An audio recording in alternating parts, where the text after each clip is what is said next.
তুই কেমন লাগে ফাইজলামি করস? আচ্ছা, আমার যদি অতই ভালোবাসা থাকস তাহলে বুকটা ফুলাইয়া আডুটা গাইরা আমার আটটা দুটা কসাইন আই লাভ ইউ। আমি তো এই ভালোবাসার কথা কইতেছি না, তুমি আমার খালা, আমি তোমার কাছে শিশু, শিশু হিসেবে আমি খালারে ভালোবাসি। আর তুমি আই লাভ ইউ কইতে কও কে? খালা, আমি তোমার কাছে শিশু, আমারে নিয়ে তুমি কোন চিন্তা করো কে? আমি তো শরম পাই। ওরে বদমাস, তুই আমার ফটো আটকে রসের কথা কস? হ্যাঁ, তোর তোমার জুতার বাড়ি ছাড়া তোর কোনো উপায় নাই। হ্যাঁ, এই তুই জীবনে ভালোই কবে? হ্যাঁ, তুই আমার চোখের সামনে থেকে যা, যা কইতেছি। বিদায় হওয়ার আগে তোমার একটা দুঃসংবাদ দিতে চাই। এই দুঃসংবাদ শুনলে তোমার মাথাটা খারাপ হয়ে যাবো।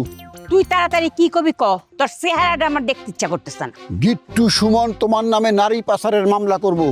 আমার কাছে গোপনে তথ্য পড়ছে, সবাই কয়ে বেড়াইতেছে তুমি নাকি নারী পাচার করো। এই তোরে না পিটাই তো আমি আর ভাত কামুন আজকে। হ্যাঁ, তুই আমার কি খবর দিলি আমি নারী পাচার করি? হ্যাঁ, বদমাইশ কুনাঙ্কার, এই খবর তুই লই আইছস। এই আজগবি খবর শুনে তুই আমার কি ভয় দেখাইতে যাস না? আমি তোমারে ভয় দাহুমুকা খালা, আমি শুনছি সুমনের সাথে লাইলির গভীর প্রেম চলতেছিল। এই প্রেম তোমার পছন্দ ছিল না, সেই কারণে লাইলির অমতে লাইলিরে দেশের বাইরে পাচার করে দিছো।